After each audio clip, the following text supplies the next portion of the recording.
Boston. I grew up near Boston. I used to get my ice cream at a Macambolio's in Harvard Square. Hey, have you been to New York? I have been to New York. I got bunk cocaine in the park, but that was in the 80s. Don't you see, yeah, there was nothing left to be, yeah. You've just gotta feed the dream that's in you, and I was thinking maybe that I feel this could be real. There's no awkwardness in this conversation. Hey, have you been to Chicago? I've been to Chicago. Not to see the Bears or Bulls, but several times to see the Grateful Dead. Hey, have you been to D.C.? I have been to D.C. I was tripping balls on the mall, but that was in the 80s. Can't you see, yeah, nothing left to be, yeah. You just gotta feed the dream that's in you, and I was thinking maybe that I feel this could be real.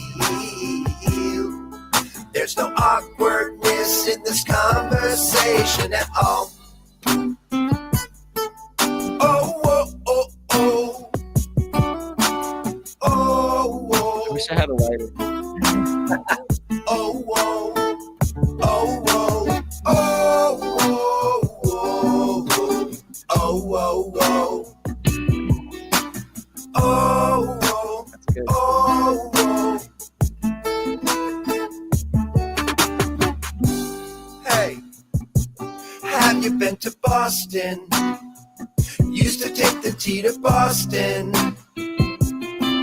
Drinking rum and coke from a flask, but that was in the 80s. Can't you see, yeah, there was nothing left to be, yeah. You just gotta feed the dream that's in you, and I was thinking maybe that I feel this could be real. There's no awkwardness to this conversation at all.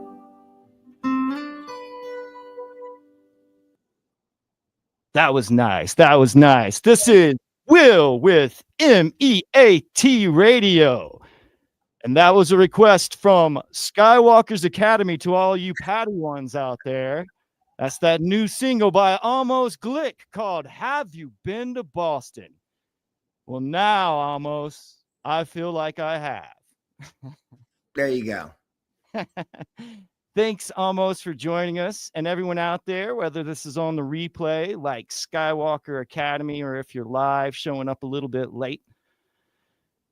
We are doing a mini-con, which is a miniature convention, and our friend Amos here is an actor, and maybe one day you'll catch him at a convention, and he'll be standing there at a table. And now you can go up and walk up to him and talk about the stuff he's done, because by the end of this, you'll know it as well as I do. Okay, that's the setup, my friend. Tell us a little bit about yourself, Amos. Me? Tell you? Okay. Where do I start? Well, here, let me read the first description, okay, off of IMDb, which I think was written by you. Probably. The bio? Yeah, that was me. Me. Yeah. Can we read the bio? Is Absolutely. That cool? All right, let's do that. So everybody knows, because we're kind of like we're building a case study here. So we'll do it by the book. Let's see. Amos was born in Austin, Texas, but grew up in Medway and Holliston. Medway and Holliston, Massachusetts. So how far is that from Boston? Oh, probably really with traffic, like 45 minutes, but it probably should be like 30, 35 minutes as the crow flies. So that song, is that basically like, I mean, And that's real. those are reflections on, being from there. I think I got the first line in my head, about a Macambolio's ice cream in Harvard Square. And I like the rhythm of Macambolio's in Harvard Square. And I just wrote the song. And the rest of it just kind of flowed out. And then it wasn't as much about Boston, but about these different memories from the 80s, with different cities that I had been in. And as seemingly everything is about substances, if you think of ice cream and sugar, alcohol, cocaine, and LSD seem to be the current themes. I'm not quite sure what that means. It's not like I'm a big addict. Huh? Mixing Coke with cocaine. No, I mean, it's sipping out of the flask and all that. Yeah, that's that. a real memory. Everything in there is an absolute real memory. So that's what you did in your 20s, huh? Just use teens and early 20s, yeah. Because it says your birthday right here is September 21st, 1967. Yeah, that's right. You were in your prime, bro. You were in your prime. Maybe. Okay, it says he was a collective and company member at the Tony Award-winning San Francisco Mime Troupe for 17 years and was also a clown. And Reve, I remember you like at the Wynn Casino in Las Vegas. Wynn, that's right. I'm sorry. Keep correcting, bro. I'm doing good. Doing great. There's nothing in my flasks. So is in Las Vegas, where he performed over 3,500 shows. Holy crap. Yeah, it's a lot. Now, is that like in makeup, like every night then? I mean, we had minimal makeup. So minimal that for weeks or months, we individually, the clowns just stopped wearing any makeup. And then people figured it out in the creative team, and we got in trouble and we're told that we had to wear makeup. But it was so minimal. I mean, it was a little bit of rouge, a little bit of gloss on the lips, a little eyeliner, and a base, but minimal. How much like freedom did you have for like improv every night? Was it the same? When I first got there was some, and it evolved to pretty much zero over the time that I was there. Because I mean, I guess you were there from the get-go, so you kind of like what worked. I was in about 2 years after opening, and during the creation of and the first several, I don't know how long because I wasn't there, but let's say months up to a year or half a year, the clowns were stretching and experimenting with stuff, trying to find what was going to work in the show in that environment. A big theater in the round around a swimming pool with staging that came in and out of the swimming pool. Really? Yeah. So like the stage could end up being like a multi-tiered cake in the swimming pool. So there'd still be water around the center of the stage. Or the stage could be essentially completely flat with no water. It was all on hydraulic lifts. You've probably told me before, but what does Reve mean? The dream. The dream. It used to be called Reve, a small collection of imperfect dreams. Then it became Reve the Dream, and it may have even at the very end just have been called The Dream. I don't remember. At that point, that's cool. I like that though. And I mean, you were there. I mean, how regularly? How many shows you guys do a night? Maybe 2 a night, 10 a week. 10 a week. Yeah. We had do that again. Would you ever be part of like a troupe like that, or even like on a traveling basis? It would just depend on the context. I actually was called by a very big, I'm not going to say who or anything because I don't know if there'd be any issues around that, but I'm being considered for a role right now. Totally different. More as an actor and musician, not as a clown. But that was we had your like reel going in the background. Yeah. I hope that doesn't set off any copyright. I mean, it's like everybody who's I watched don't this see how it channel. could be. Why would it? If it's my reel and my reel is always running and available on the internet, I don't see why Right. YouTube Me would have either. a problem with it. Me either. But it's just we live in weird times, my friend. Understood.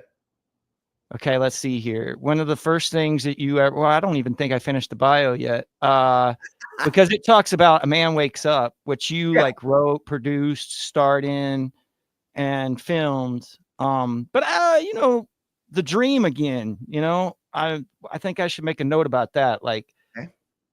that's kind of cool because a man wakes up from a dream, right? Yeah, absolutely. That was not, of course, intentional, or that's just your brainchild. Was it?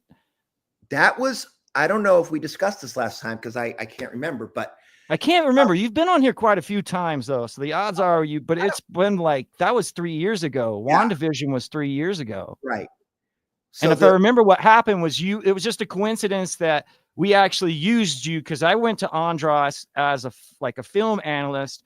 I was like, dude, like, come on with me. So I have somebody to bounce ideas off with about WandaVision. And he was like, well, bro, man, my best friend from like growing up, he's in WandaVision. Andros doesn't talk like that. I'm not ever going to attempt to actually, so, two things. One, I don't know if I was with Andros on that night, but I very well could have been with Andros during that line, drinking rum and Coke from a flask because we went to high school together. And two, tripping balls on the mall in DC. I was on a break from college and me and my friend, I don't remember if we took mushrooms or acid, but we went to the Natural History Museum and we're just really stoned. I was so stoned. I thought there were pneumatic breathing devices in the animals in the Natural History Museum because they were going they're like still alive, bro. They're still alive. My friend was like, there's no breathing device. That's just your head. But anyways, coming down from that experience. Yeah, he's got a point. Because down, like I've heard that, like you breathing, like the pulse of your eyes makes everything like wavy. Yeah. But anyways, coming down from that experience, me and my friend went to watch Andros in Nightmare on Elm Street Part 4 or whatever number he was in. So, the Dream Master. I remember the title. Woven into that song in a subtextual way, interestingly enough. But going back to the movie and my short film, it was any sort of deeper meaning that comes out of that is really what's the word? I guess synchronistic, to use your terminology, is that because I had this idea. I'll back up. I knew that I was coming emotionally to the end of my experience in Las Vegas, or at least in that show. And I wanted to figure out what I was going to do next. So I was like, I've got to beef up my reel to move to Hollywood. And I was going to write a scene that I could film easily, meaning no sound, one location, and just make a good little thing for me. And I thought, if I'm not going to have any sound, like live sound, just to make it easy, because I'm going to shoot it up myself on a borrowed camera or my phone, then I should have no dialogue. And so it didn't even start out as an idea where it was going to be clown. It was just trying to figure out. And then I just put myself in a friend of mine's apartment mentally and started writing this thing. And it became, the first line of the screenplay is A Man Wakes Up.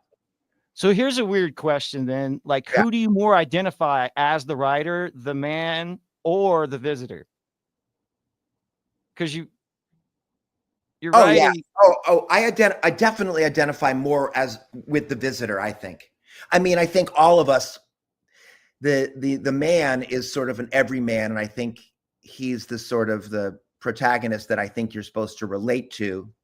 And we all, and he's the guy who goes through life kind of like this with blinders on, seemingly happy, but he won't let his blinders down to see what else can be. And we all do that to a certain extent, I think. I think it's human nature. But I think in general, I relate more to the visitor. And but yeah, and then I guess I identify more as the writer. That was your question, just because I wrote it. Well, you said that you put yourself in your friend's apartment and you wrote it or whatnot. So I just Mentally, figured yeah. like you wrote it from the visitor's point of view, probably like what would I do if I was the visitor? You know what I mean? But No, like, I think what I did is my friend he lives in Berlin. He lives in like a pre-war apartment that, you know, it's the kind of apartment where you can, just by being in it, you can see the layers of paint over, like, for example, the windowsills. And just like my way of thinking, because I have relatives that were in Europe or yeah, you know, ancestors that were in Europe and then were unfortunately all killed, or the branches of that family during World War II, trying to understand that this place was, did one of my relatives live here? Or I don't know. I tripped out on his apartment for some reason, and I found it an evocative place. So mentally, I wasn't physically there. Mentally, I put myself there because I had been thinking I need one location. And somehow the story came out of like every scene I envisioned in his apartment. And that's where I wrote it from that space mentally. That's all I was trying to say. I get you. I think it's interrelated. I just think it's cool. I just think it's like you come from the dream and like dealing with the dream down in Vegas. You're like subconsciously, if it means anything, you basically you're waking up. You're trying to figure out what you're going to do after that, right? But yeah. What is the last parade? That was an AFI student project. What is AFI? AFI, American Film Institute. Oh, and okay. Oron Zegman, a wonderful woman and director, and really has a great sense of humor. If you watch, I've only seen 2 of her things because but she's also directed some TV, I think. But when I first signed with my agent, I told them I wanted to do comedically angry roles or comedic villains or even real villains, but villains who had a magnanimous kind of humorous aspect to them. Like that was my goal as a character actor at the time. What's his name? Jeremy Piven. Is that his name? From Entourage. In Entourage.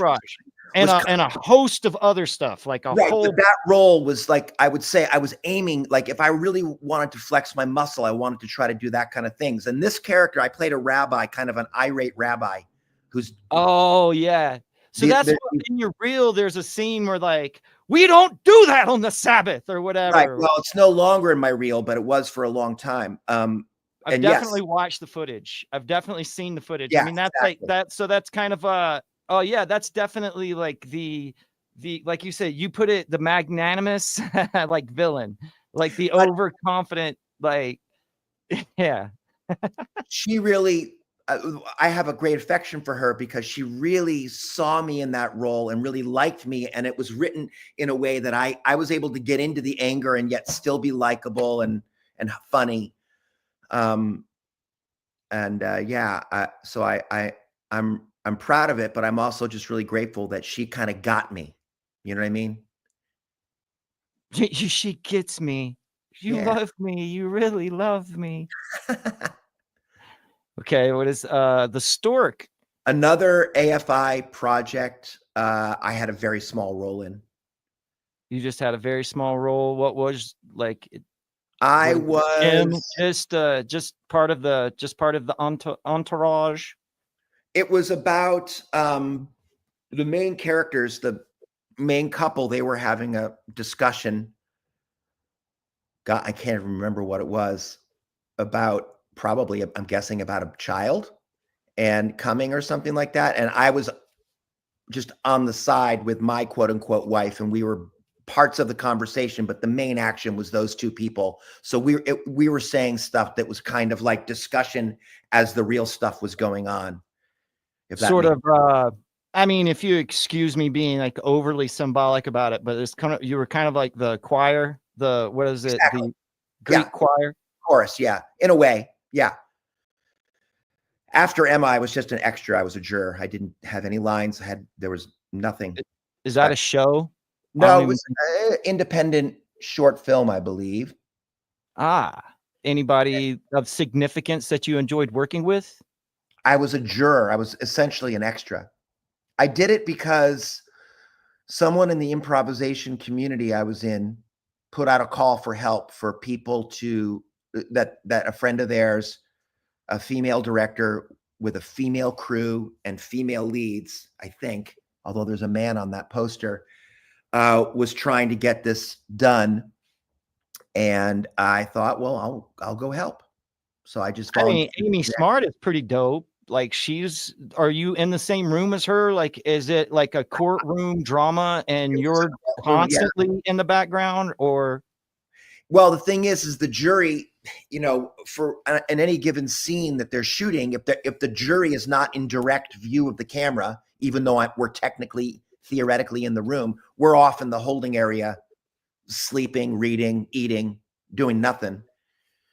So how long was it? Just, I mean, because you're here is in the capacity of like, sort of like, this is like, I don't know, like an industry magazine or something like that. So how much filming time on a project like that would you actually do? Would it be all like one block of a few hours just filming the jury from a different point of view, and then later on it's like spliced all together with the actors? Or?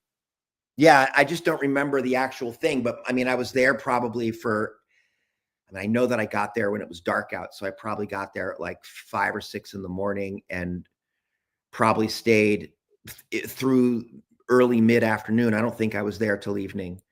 But yeah, typically in a situation like that, you might get lucky and they film all your stuff right away early, all close to each other, and then you can bolt. But I was there for a while. So I think Right. It was like you said, they brought us in when they knew that the actor who was talking was going to be walking in front of the jury, whether they were addressing us or not. And we needed to be there to fill out the reality of the scene. But I really had nothing to do. I didn't say anything. They didn't focus on me. I was just a part of 12 people sitting there.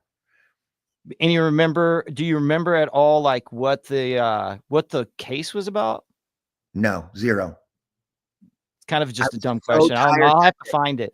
See, here's the thing, bro. We're studying you. Okay. So well, you chose a guy who's essentially a bit actor. So if there's nothing to talk about, that's fine. That's fine. We'll find. I'll still go back and I'll watch it. I'll put it on the list of priorities, like certain things that I've seen that you've already done that I've liked, like the film A Man Wakes Up. Yeah. Other things I know everybody's seen, everybody's seen WandaVision, but here on Meta Egg, it's like all important. It's like all in the same basket, and we can like talk about it. And sooner or later, I'll get the folders filled up where I have stuff from you the whole way around, and I have like everything that you've done, like written down and stuff. We're not there yet, but there's certain things that you might have enjoyed that you could point me towards, though, like stuff that. I mean, there's tons of stuff. Most of it's not captured, unfortunately, but there's good stuff in all of it. I mean, all of the top credits were really fun to do. Some of them I only have like one line in. This one's the one that everybody's talking about now, or the most excitement as far as relevance goes would have been Agatha. And I know that we talked to you while you were making WandaVision, and that was like during COVID. Was there a difference in how this production felt compared to that? Yeah, for a lot of reasons. I mean, first of all, they were coming back to me as someone who had already been, created the role and was a part of that process. So there was, I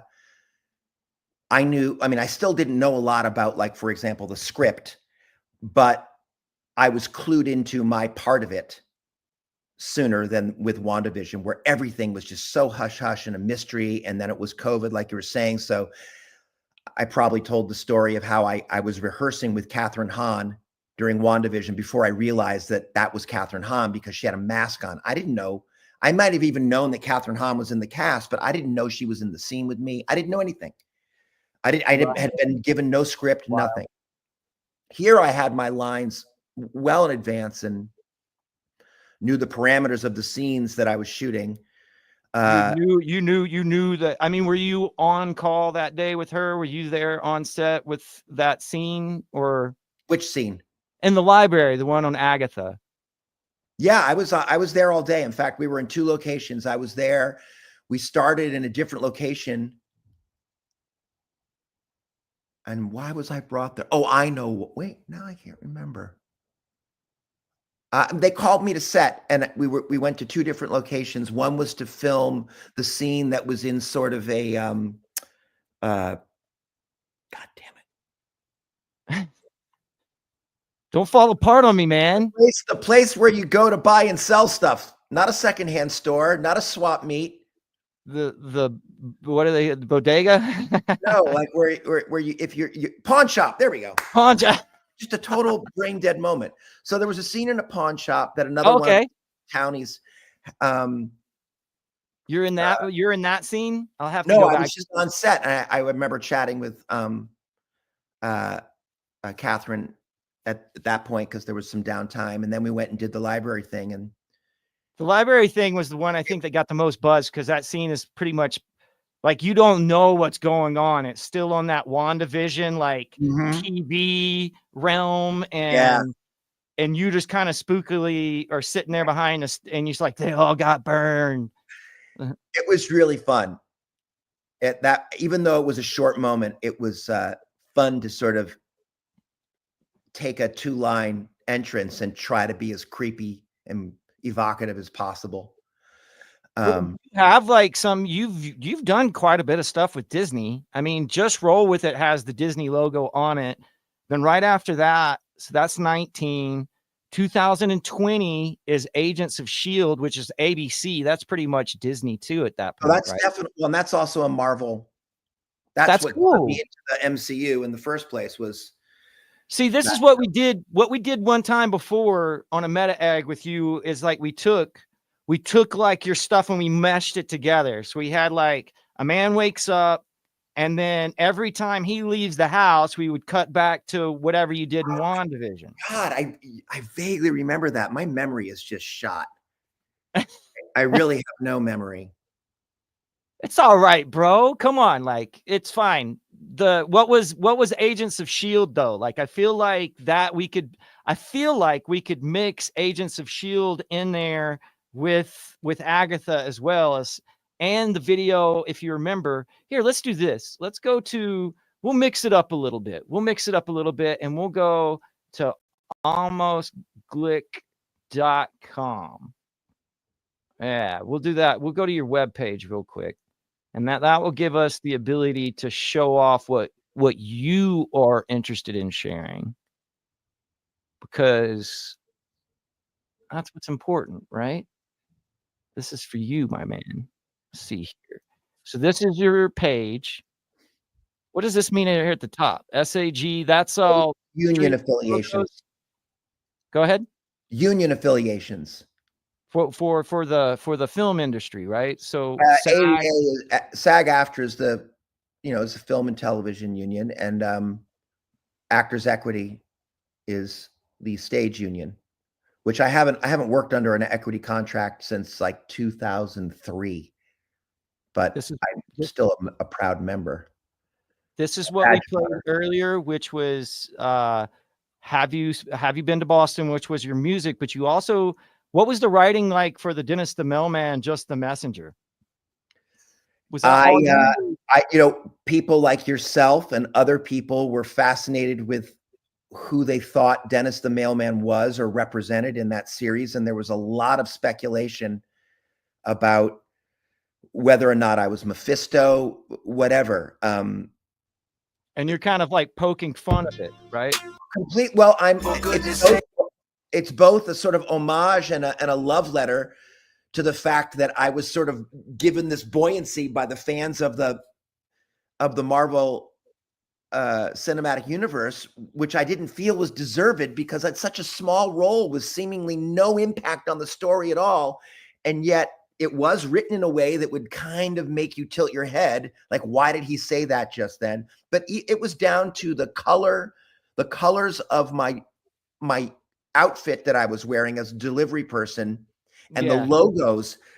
People were certain that it meant A, B, or C, and it was a twofold. It was me loving and yet lovingly mocking the fans who were going off on these wild theories about it, and just me kind of this video represents where, you know, if you were to look at me as an artist, I'll digress for a second. I've always been attracted to people like Shel Silverstein, even though I don't know a ton of his work. I know a little bit of some of his work. I just love the fact that he's an artist. You know, he can draw, he writes kids' stories, and he was involved in songwriting and in a significant kind of really impactful way.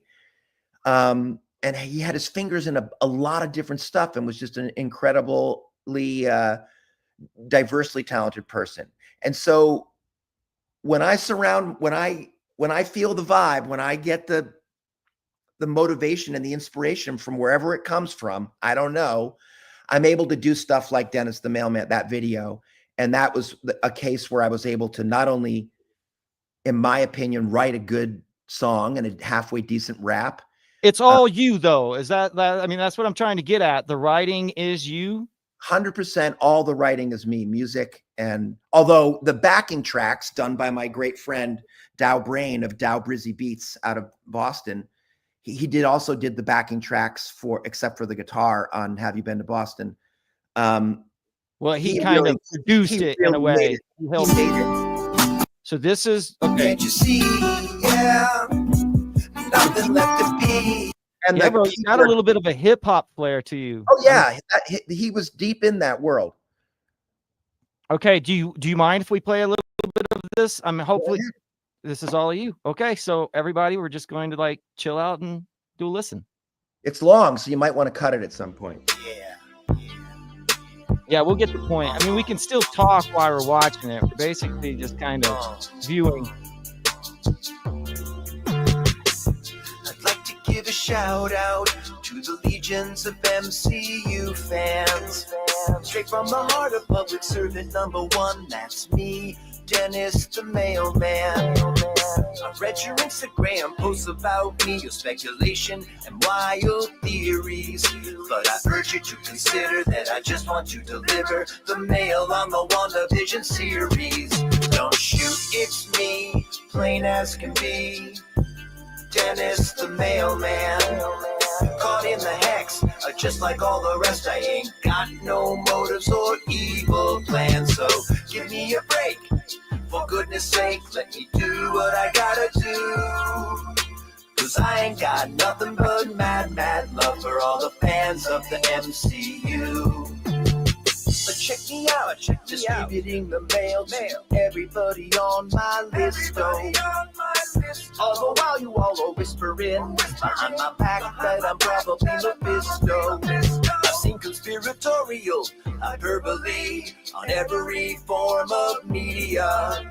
But mostly I just worry that MCU superfans are suffering from apophenia. Apophenia is the tendency to perceive a meaningful pattern between unrelated things. Apophenia is the tendency to perceive a meaningful pattern between unrelated things. That's good, man.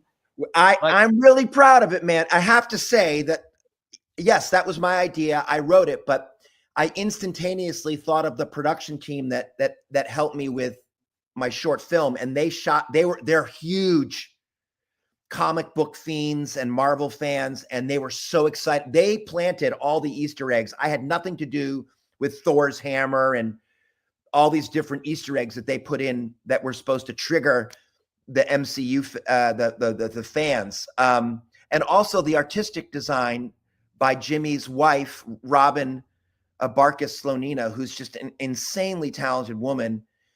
Like this stuff. How did you? No, that actually that envelope is just a stage light that they put tape over to make it look like an envelope. That was the production crew. But if you go back to the scene where I'm lying in a pile of envelopes and in an homage to American Beauty. Oh yeah, it's like the roses on American Beauty, and she's on the roof. That was all Robin's idea, and then the apophenia part where I'm on the street and I'm pointing at one of those bulletin boards that has red yarn Yeah. That was Robin. I mean, she's the just a memes. genius when it comes to design and artistic elements of film production. So what about this? Can we play this? Is this What? This was just me. This was something I had to do something. I was so bored during the pandemic. I did this. I did this. This is what I did. Okay, so this is also on your channel from YouTube, but we're viewing it from your page. Correct. Shit, I hope everything's okay. Well, we're getting a little bit of My Sharona is what it's based on. Maybe there's copyright of that. Maybe it's, I don't know, but usually you can play that. It's a cover song, so I don't see why it'd be a problem. If it's already on YouTube, it should be fine. But this is all of your music again, like. No, not my music. It's a parody song based on My Sharona. So I wrote just the lyrics and all the filming ideas. How did you get the backtrack then? Did you I went to a karaoke site and gave them credit at the end. I didn't do any sort of official permission or anything like that. Okay, then I won't play it. But basically, you're just my Corona. Because you're, hey, boredom's a mean thing, bro. This right here, though, is what okay, so I have this, okay, this, I want to set up first about, you remember it because we talked about it right before we came online, but I got another thing that you made for Meta Egg that we played on a live stream where we basically made you, like, hack us. Like, you hacked us as Mephisto. This goes good with your, what was the name of the song? Just the Messenger. Dope. Dennis the Mailman's Just the Messenger. So this kind of like went along with that, where you're kind of we're spoofing ourselves, right? Mm-hmm. So, all right, here we go. Let's turn on the music because we should be. You're getting hacked, you friggin' nerds. That's right. Imagine you're tied to the tracks and I'm standing over you and you're not getting loose until we straighten a few things out. Behold, my villainous monologue. You may call me Mephisto Amos, or Mephistamos if you prefer. I am an Amos Glick variant from a timeline that had, well, you know, where Dennis the Mailman was actually revealed as Mephisto. You know what I'm talking about? That's good, bro. What's amazing to me is that no matter the context, to me, I just look like a middle-aged dentist. It's unbelievable to me. Well, I'm trying to set something up here. From a family, on both sides of my family, there are dentists, so it's not that surprising. So you can't see yourself as anything but like this is that you could totally see this in some, like, you know, like the dentist who tries too hard that has like videos for the kids. Exactly. Yeah. It's, you know, I think I'm making a veiled reference to my obvious Jewish DNA. There's just no look. Here, let's watch that because you probably don't remember all of this. This was like some years ago. You wrote it, so I don't remember. It's not something I owned. I just did it for this one. You did good though. You like made it your own. You kind of like you even added the like Jewish pronunciation of Mephisto, like Mephistamos. Like you kind of you owned it, which is really good because it kind of highlights, like, I noticed the same thing about the one that you did where you're the rabbi. Like, I like you best there. I think I've seen you another one where you were like a restaurant owner or something like that. Do you remember what I'm talking about? Maitre d'. Maitre d'. Yeah, but it has that same like pompous, like, well, and lots of anger too. That's good though. Yeah, you were good with that. That's where I want you. That's where I like you. Well, God, I wish you were writing parts for me in Hollywood because I could use it. Well, I mean, okay. I'll take the credit. I wrote this. Let's hear what it says real quick. I haven't seen Loki yet, so don't overthink this. Look, I mean, it's the MCU. We just make shit up, right? Anyway, you know, I want to address Meta Egg, nerds, professionally. But first, An impression.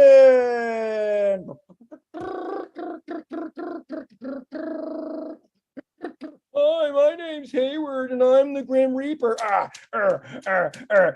I sound just like a meta-egg nerd, right? It never gets boring. Wonder Man will save us. Stanley Kubrick, blah, blah, blah. Little butterfingers there. Do you remember that now? No.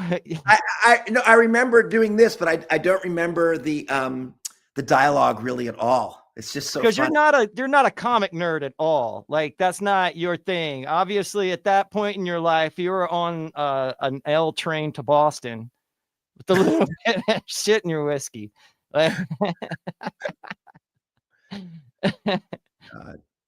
Never was your thing. Like, oh, sorry, you were asking the question. Never were your thing. Like, were you more like of a jock, or what's the deal? Did you beat up comic nerds? Oh God, no. I was a total 90-pound weakling in high school. I was a huge Beatles fan. I did play ice hockey up until sophomore year. So I wouldn't say I was a jock, but I was in the sporty crowd. And me and my friends, who maybe a couple of them were on the actual teams, like JV or varsity teams of whatever sports. But in our off time, we played tag football, street hockey, wiffle ball, golfed. So sports. Is that how, like, you probably already told me this story, but I'm going to kind of like just push it back towards Andros Jones a little bit again, because is that how you guys met up? Was like your love for rock and roll, kind of like your want to be rock and roll? No, I think it was more, I think we met up. At the dentist office? No. Just, I'm trying to remember. I don't remember. I think just the type of, we were both kind of similar types. He didn't play sports. Well, he did. He played soccer, but I know he really loves baseball. So I'm just trying to say that we were, two young Jewish kids who transferred into the same school.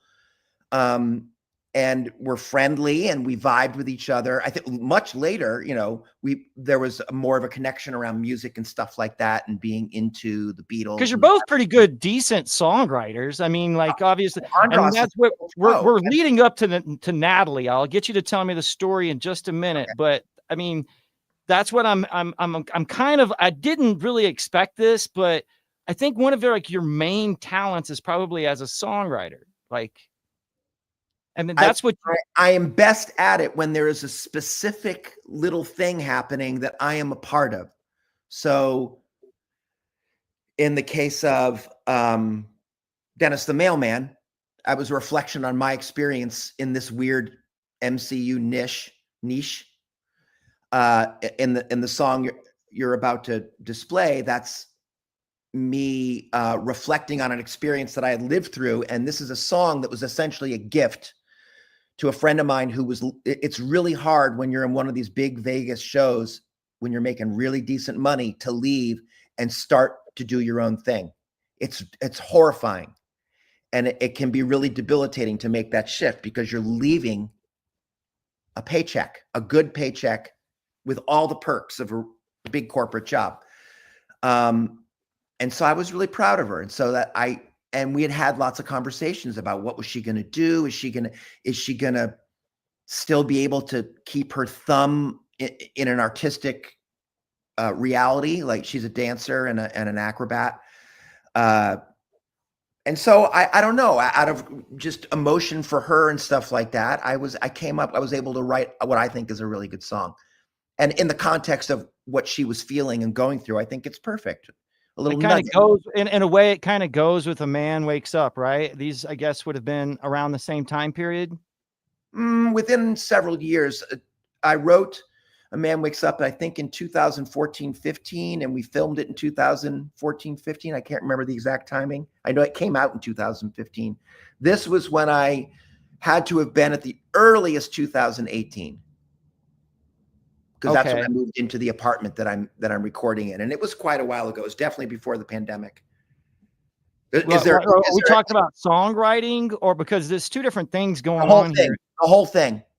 It all. You wrote the song, filmed it, mixed it and boom, there it was. Like, because you have to do several days, but or maybe one long day. I don't remember, but yes, once I finished it, I had been thinking about and wanting to try this using multiple frames to quote unquote jam with myself. And I had never done it before and I wanted to try it. So this was the experiment to do it. And I just really even though it's kind of sloppy, you'll hear rhythmically, it's a little sloppy. I was really proud of the way it came out. And again, like the Dennis the Mailman, this exemplifies me as an artist. I'm being funny. I'm being cute. I'm a little poignant with the lyrics. Like they hit an emotional core. You also play a magnanimous villain. Yeah, so but you're a villain too. The main, because there's kind of a little catch to the humor here. Like, first off, in your 5 frames, like, because you're basically talking heads. Like, you know how you did the whole Mephisto Amos thing was kind of like taking off of the hack that happened in Chicago, blah, blah, blah. We went through it in another show, and maybe I'll put a link to it in the description later, but you're playing this thing who's taking over like the WandaVision universe, right? And this Max Headroom talking head type of way, right? But that's what the 5-frame video, you kind of break that fourth wall in the same way that WandaVision did. And that's like Wanda's power right now. And the stuff that spawned off of WandaVision, she went to like Doctor Strange 2. And that's all of the people who get killed by her sort of like break that fourth wall over and over. And you're doing it intentionally because like the talking heads and Natalie start arguing with each other. Yeah, right? It's a meta treatment. One of my friends said it was too much, that it was it was too obvious of a joke, or I don't know. I think it's cute. It was meant to make people smirk and chuckle, if not guffaw. I thought it was good. And again, it highlights like your whole the whole many talents that you can command and that you continue to do so. I mean, like, I think that one of the best, like, you say you want to writer. I think you're a good writer, dude.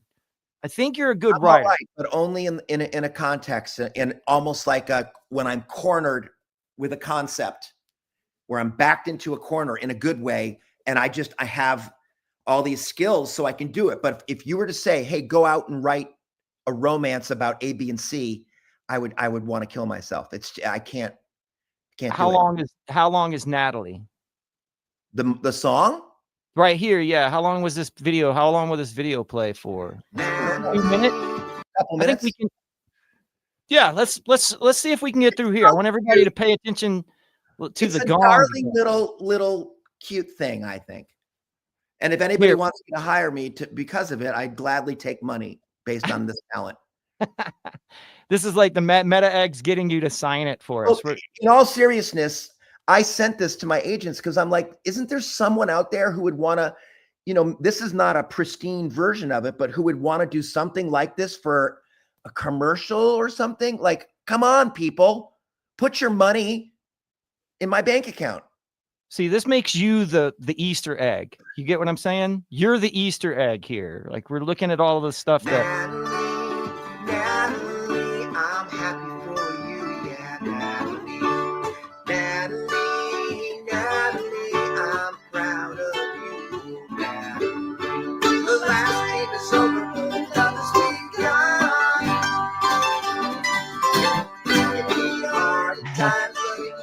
The guy in the corner. Yeah. I don't even consider him the same person. Like, I know it's all of you. I really wanted to make the gong guy serious, but I just couldn't put my shit together to do it. Natalie, I'm happy for you, yeah, Natalie, I'm proud of you, Natalie. Come fast, take your time. Oh, we can always talk about it with a glass of wine. Keep on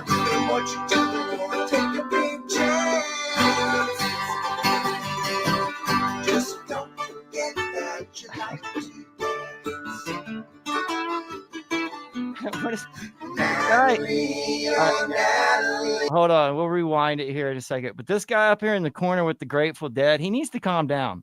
That guy needs to calm down. Well, but he's the spaz. Yeah, he's doing the Grateful Dead. Like you see one of these guys at every concert, right? Like the flow That's state right. hound.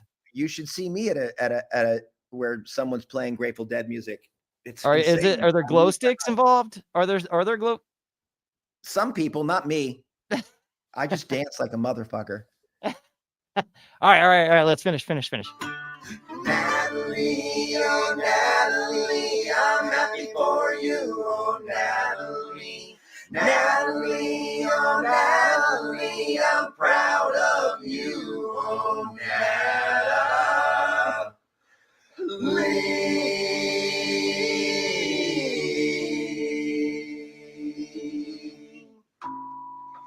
Natalie, me and the boys. Say hi, everybody. Hi, Natalie. Hi, Natalie. Hi. All right, that's enough.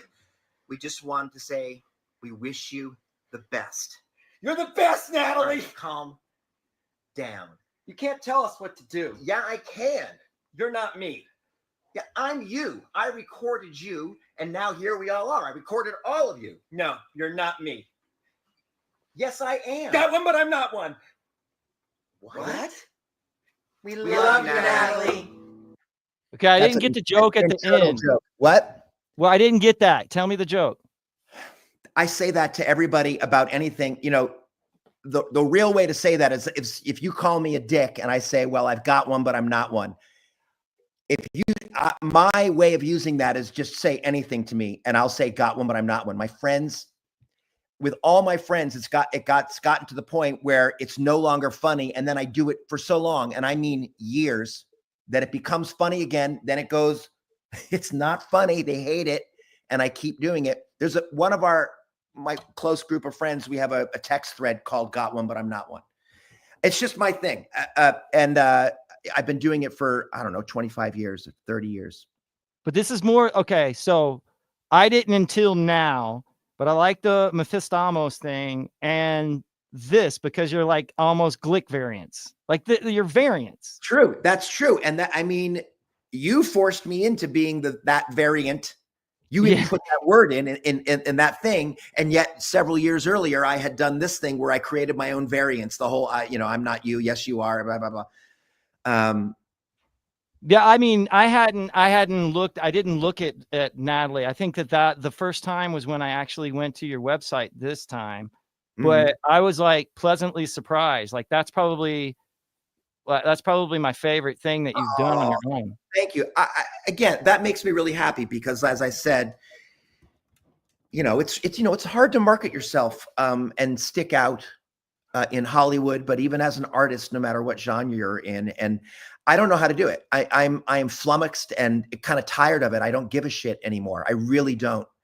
And I put out there on my website what I put out there, and that's me. That's who I am.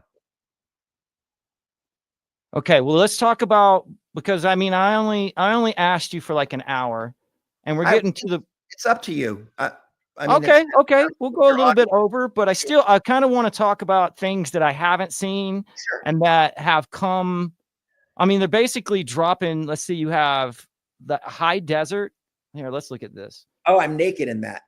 You even got, well, you're naked in the friggin' the Dennis the Mailman music video too. Well, I'm covered up. This, you actually see my ass crack, so viewers beware. It's on my reel, so you can get to the point in the reel where it is. That's my reel as well. I've seen you've updated your reel. I haven't looked at it since the Agatha stuff and everything's been on it. That's it though, right there playing. That's Agatha, and then we get into Lady in the Lake, which is a long couple-minute clip, and then it's High Desert. So you want to drag the whatever that thing is called. I don't know if I can on this one. Let me see. Well, then go to the other one, my friend. Okay, we can't. Is this Lady in the Lake right here? That's Lady in the Lake. I believe that's the best thing I've done that's viewable in a major release way, and I was afforded the opportunity to do so because it's a chunkier part, not boom, just right there. What? Boom. But do you want to watch High Desert or? Well, sure. I'm just kind of taking a gander at you. So That's you me. play. Well, this Lady in the Lake is the Apple Plus. Is that what it's on? Apple Plus, Natalie Portman series, based Yeah, I off mean, do you a know what novel. the basic premise of the thing is? Like, It's about a murder mystery, and she gets wrapped up in it. And the way the series is filmed is that you sort of get into the emotional life of both this white Jewish woman in Baltimore, and an African American woman who is eventually murdered. And then there's another peripheral child murder that happens as well. And she becomes sort of an amateur sleuth, trying to get to the bottom of it, but also dealing with her own emotional issues. it's kind of weird because, okay, so this is off on a tangent about Portman. She has like this weird tree thing. Like, cause in that movie, I don't know. I mean, how big of a fan are you on Portman? How did you?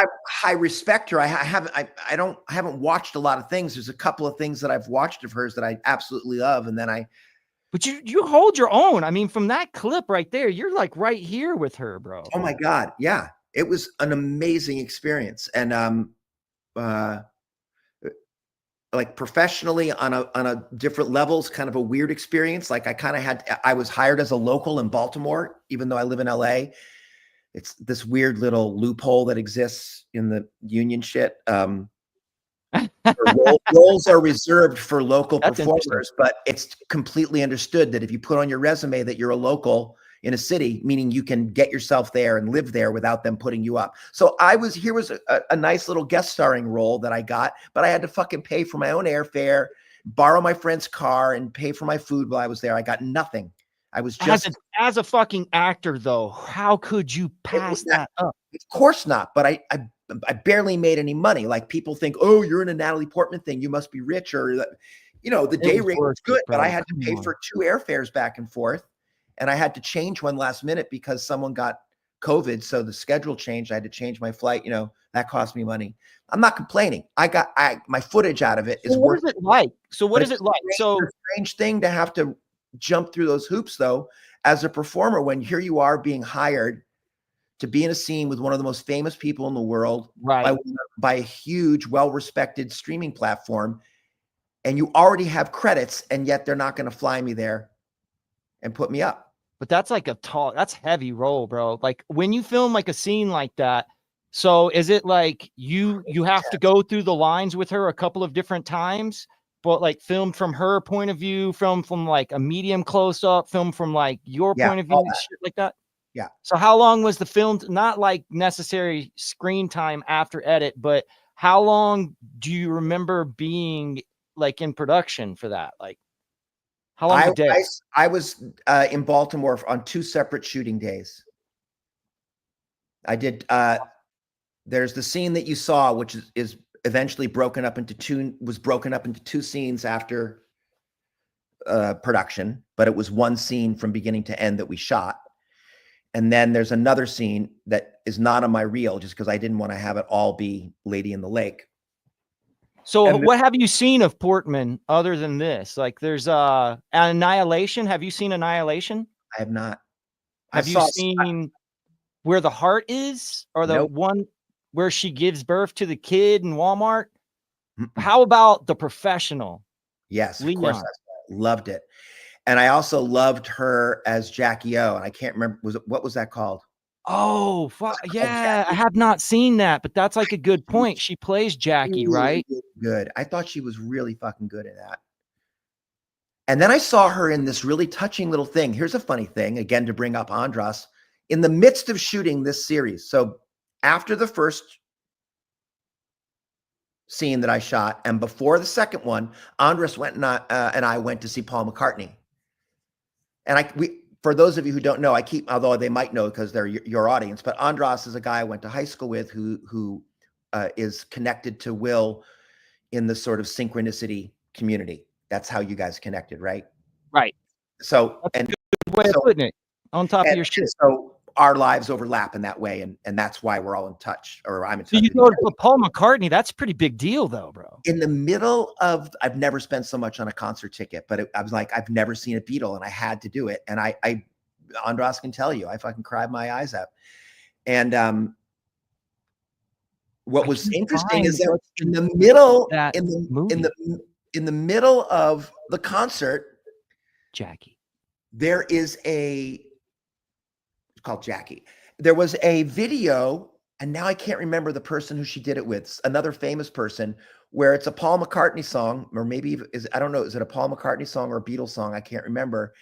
But Natalie Portman and another actor are doing sign language for the lyrics. They're interpreting the song, and both actors did a wonderful job. And and it was just a weird moment of being like, I just shot with her. I'm going back in several months to shoot with her again, and here she is. I tried to relate with her on it when I saw her again, and she wasn't in the space to hear it. I don't think she didn't want to. She was like, "Oh, okay, yeah." But that was I mean, they're working harder than you are. There's a lot of stuff that people don't understand about, like the whole like when you think about. I learned that by going to a convention with Andras. You know, like I went to because he does a lot of conventions. He goes to these like the horror movie like the network of things that happen around Halloween is where I went with him to one of those. And you're seeing these actors at each of these booths, and they're charging people like $20-$30 to sign. And they have like trapper keepers of all of the stuff that they've done and everything. It's just a wild culture that I don't think people understand, that these guys are like working professionals who have to go in here, and they have to know your lines too. If they're a good actor, the scene that they're doing with you, they're aware of. They're trying to get into that headspace. She's also an executive producer on this, so that she's not just acting. She's responsible. And not only that, but when I was trying to relate to her, I saw you in the Paul McCartney video. It was so cool. Isn't that weird that and she didn't brush me off.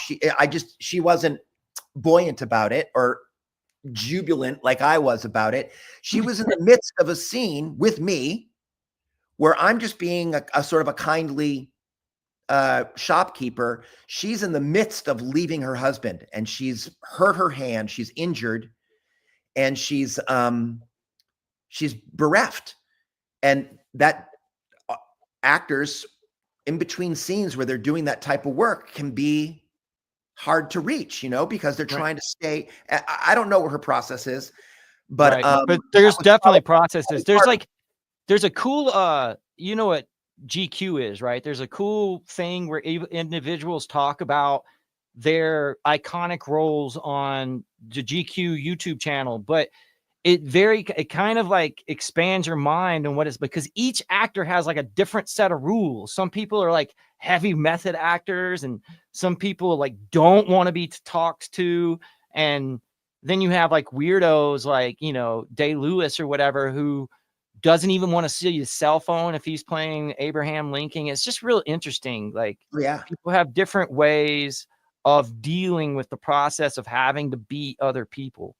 Right. And if you interact with them while they're doing that work, as a human, you can feel like, why is that person so cold? And it's as a human. Well, no, you're an actor now, bro. I think that this is like, you did a reading with Natalie Portman, whether you like it or not, whether it's just two scenes, actually chalk it up.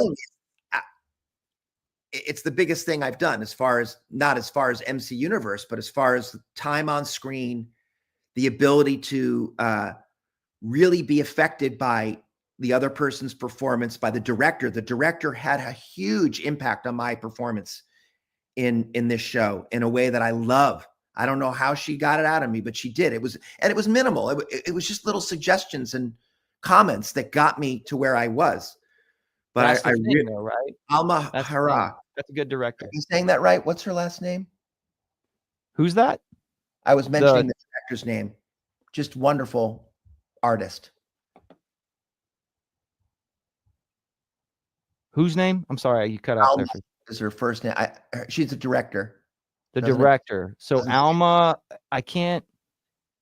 Harel. It's not hurrah. Harel. Sorry. What Alma. kind of what is the root of this? Where does that what's She's the Israeli. ethnic? Huh? Harel. Harel. It's an Israeli. Israeli, so it is like Hebrew basically. Yeah. I don't know what it means, but so Portman does a lot of stuff. She's done some stuff where she's played like Jewish maidens and stuff. I mean, she is Jewish. She spent a lot of time in Israel and stuff.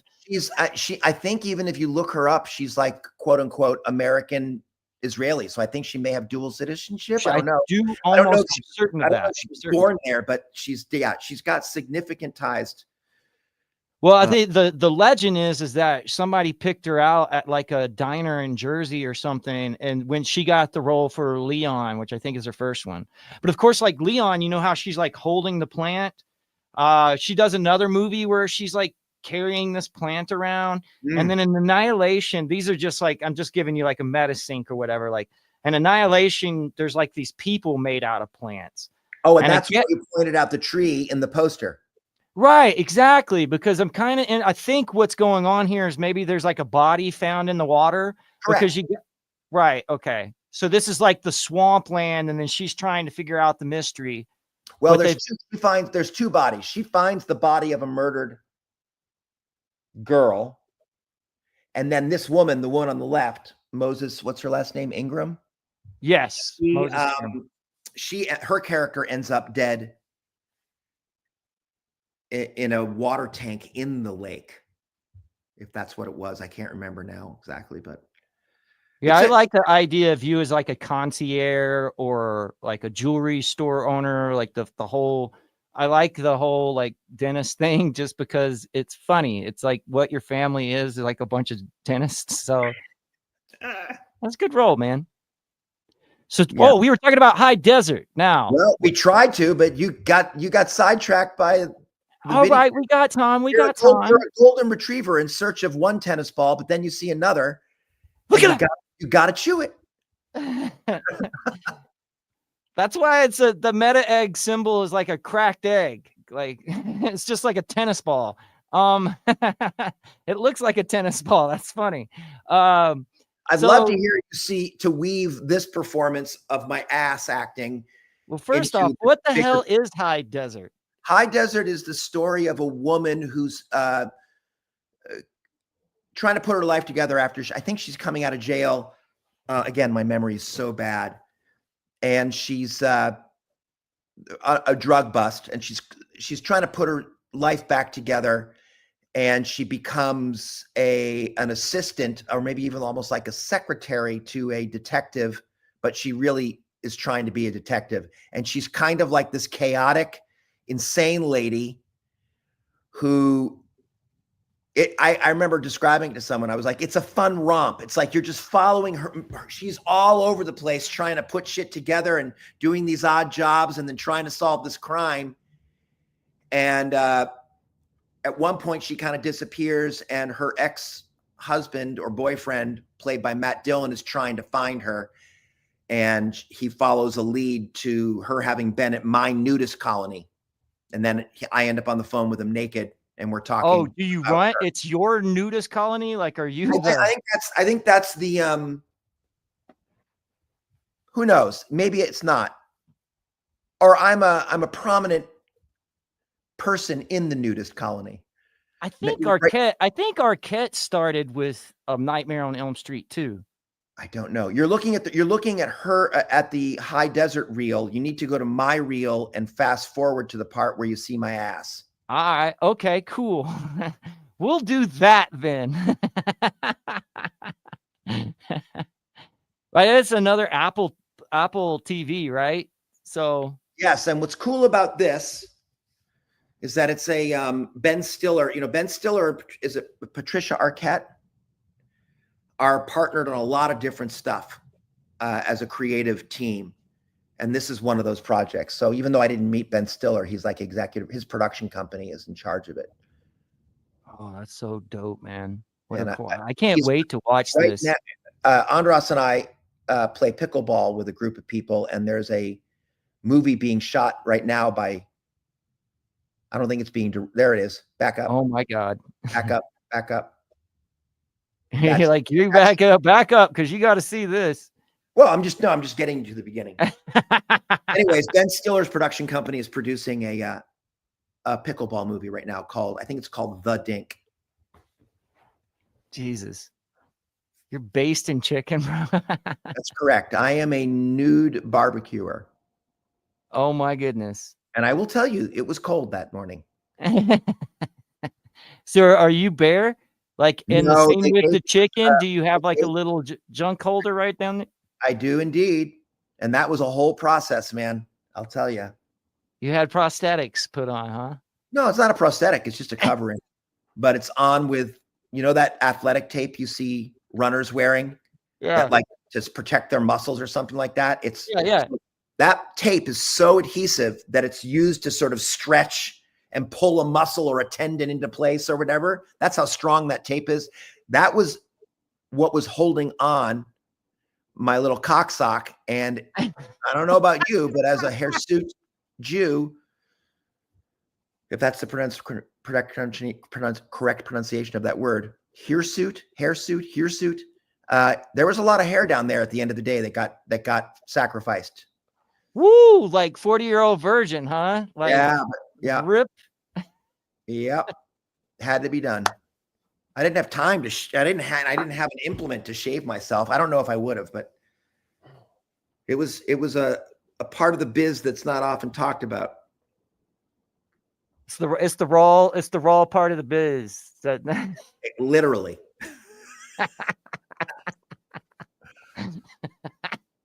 So it's just a goofy scene. That's cool though. That's dope. I like it. Yeah. High noon. It's funny because like it's called the high desert, but you do moon. You got your moon in there, bro. That's right. You got your moon in there.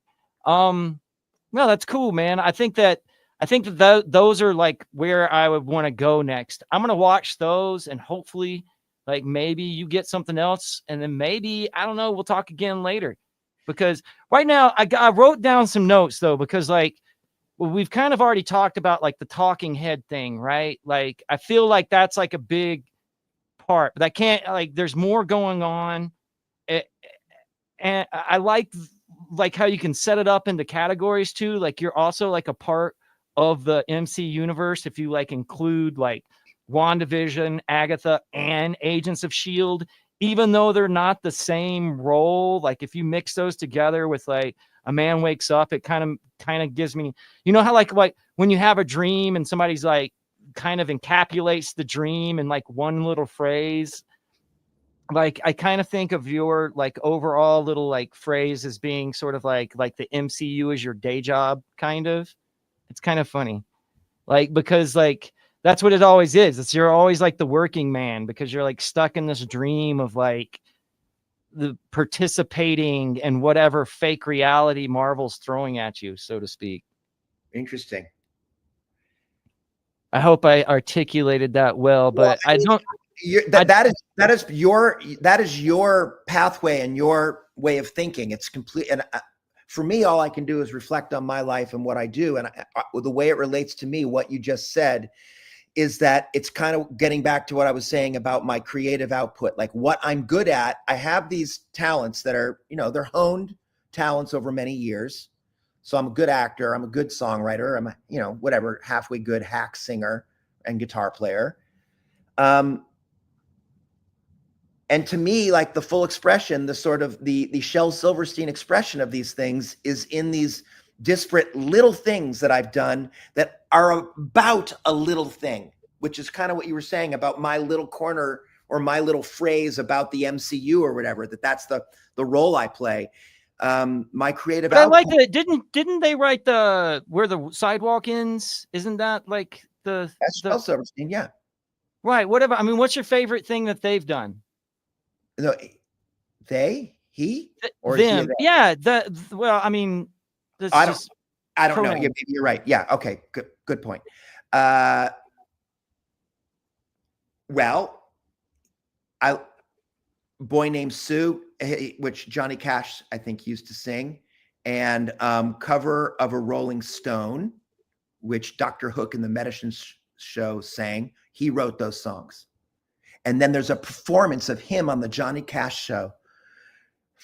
I don't know if it's the late 50s or the early 60s. It's early for the type of performance that he does. Like, it is out of control weird. He's bald with a big, like, overgrown goatee. He looks like a fucking maniac. And he sings his song. I think it was Boy Named Sue he sang. On the cover of the Rolling Stone. I hope I'm almost 100% sure that Shel Silverstein wrote that. Holy crap, man. That's what I'm saying. Oh, I can totally see how that influences you, though. It's like the same. It's not that I just respect it. I can't tell you that I can recite The Giving Tree or Where the Sidewalk Ends or any of those books. I remember reading them when I was younger, but I don't even own copies of them. I admire the sidewalk ends. This would that's a good phrase. That's like a good meta phrase that kind of like encapsulates like Dennis the Mailman and all of that. Really, kind of. Does it? Well, it kind of does. It kind of does. It kind of does. If you're thinking about like you have a dream that's reoccurring over and over and over again, like there's like a barrier in your work on where like home life and work is, so to speak. Because and I know that that's because of the limitations of the actor you are, as far as like you're a concierge, or you own a jewelry store, or you're a mailman. But I think my point is it's almost exaggerated. You get what I mean? Like with the music videos of you doing music videos as Dennis the Mailman and stuff, where you're kind of like jesting at the idea of like, you guys thought I was more important than what I am, but I'm just the mailman, like there's kind of that you're a TV star, bro. Like you've done two things for Apple, you've done a bunch of stuff for ABC, you've done some stuff for Disney, but you're a bit generous. I am a player in that realm, but maybe to you, I'm a star, and thank you very much. I'll accept it. I need to accept, if someone asks if you're a god, you say yes. Gesundheit. God bless you, sir. Now you're putting me in the position that the video is about. I am saying I'm just a guy, and you're like, no, you're something bigger. Right, because we are the talking heads. You're on YouTube now, and you're just like this floating head who's looking at a bunch of his heads floating. You know what I mean? Like, it's kind of talking heads thing. I have an idea. It's giving me ideas. It inspires me. I like it. Well, don't hold your breath. You said maybe when I drop something else. I mean, there's very few auditions that have been happening in LA. I have no work coming up. Zero. That's how much work I have. Zero. Well, here, let me clip some. I don't know. It could be a year or whatever, because I haven't seen Welcome to Chippendales. I haven't seen. I think that I have watched the Winning Time, because you were on Winning Time too, right? The Lakers. If you can see me actually do my part in Winning Time, I'll send you a check for $25. Or you're Venmo. In the reporters, aren't you? My mother watched that episode. She had no idea where I was. Couldn't see me. You didn't get cut. Have you seen it? Yeah, I know where I am in it. You can't if without looking at my. No, you're giving me an Easter egg. I'm gonna find the damn thing. See if you can find me. All right. I'll tell you this: there's two ways in which I'm in that. If you can tell me both of them, I'll give you. I don't know. A total of 25. I'll give you $12.50 for each appearance. We're total. Okay. All right. A challenge accepted. So I got Lady in the Lake. I'm looking for your ass, literally in high desert. Welcome to Chippendales, which is about people is that men getting naked? Is that what that is? They dance and have sex and do cocaine, but I'm in it for a fraction of a second. Doesn't matter. But that's like the whole gist of the whole thing, right? Is like it's at like a strip joint, right? Like, yeah. Well, not strip, but like, I don't think, do they get naked? I don't think they do. I mean, they do. Chippendales is kind of like the show guys. They do the Chippendales. The girls go to Vegas. They go to Chippendales. It's a whatchamacallit? Burlesque. Men's burlesque. Thank you, sir. And then Winning Time, you're the reporter. Correct. What is it? It's like Popovich Road to Hollywood. That's where I'm a concierge. That's the concierge thing. I'm definitely going to watch that. Okay. All right. We have an assignment.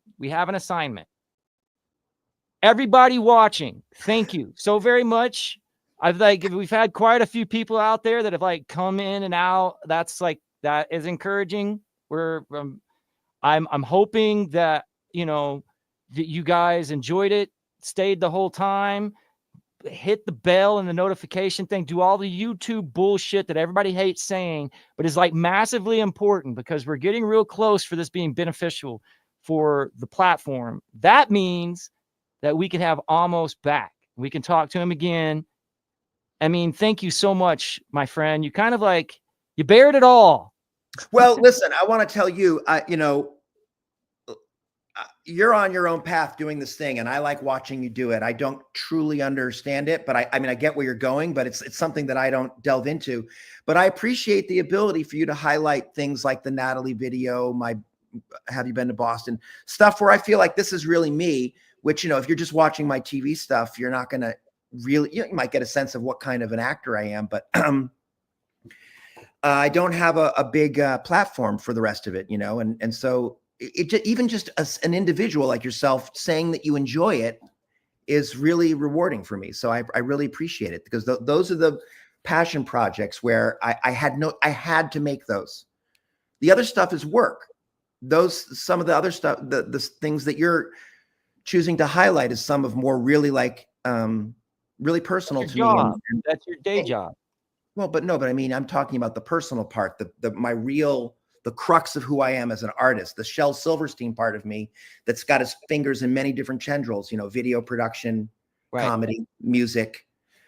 I like your writing, dude. I really like your writing. I like that. I think that we've highlighted, I think that the fact that we could use your like own videos and stuff without like YouTube ripping them down on us, kind of like highlighted, like that's a couple of different good points, man. That's like, you can connect the dots and kind of really see like who you are as a songwriter in there.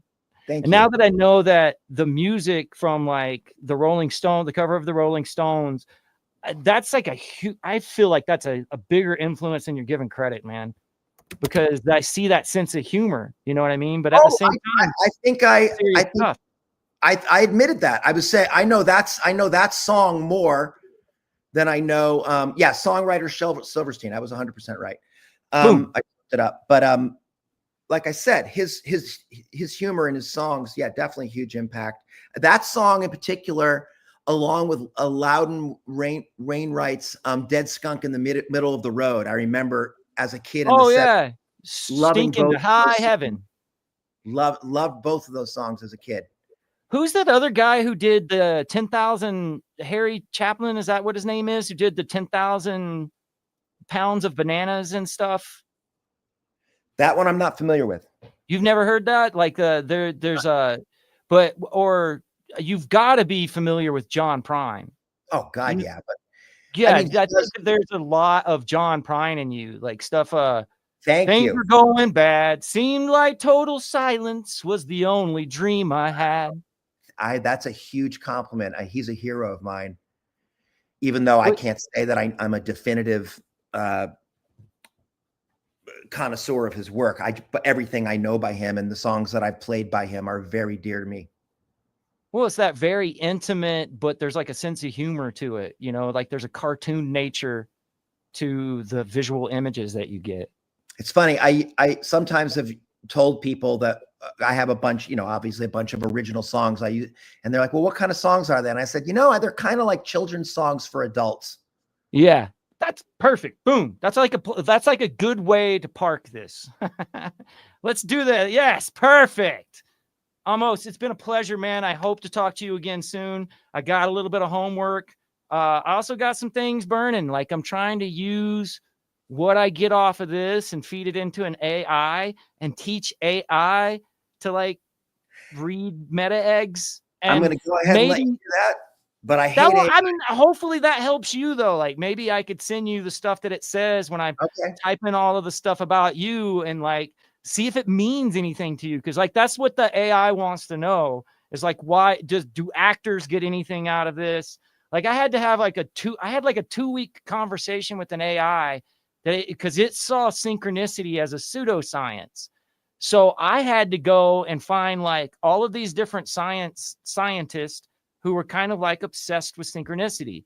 And there's like a bunch of them, but there's like a bias to it. I don't think that everybody really like understands it. So I've kind of like formulated this way of talking about it in the way of dreams, because everybody has dreams, you know what I mean? And sometimes your dreams, like you wake up and you're like, what the fuck did that mean? But you can kind of go to like a therapist and you can talk to the therapist, and then the therapist will be like, well, have you considered this? You know? And that's what I am. I'm like I'm your cinematic therapist, bro. Thank you. We can all use. I expect you to be back, and then you like. I like talking to you. Like I said, your way of thinking about things and your insistence on doing it about me and my creative output is, you know, a little. It's self-indulgently enjoyable, and no one else is doing it, so I'll give you my time to let you do that. Awesome. We'll talk to you soon, okay, man? Hold on, I'm gonna end the stream. Just hit the buttons. We're out, and then we'll have like a little bit of a downtime outside of that, so I can just thank you. Thanks, guys. Ciao. All right, that was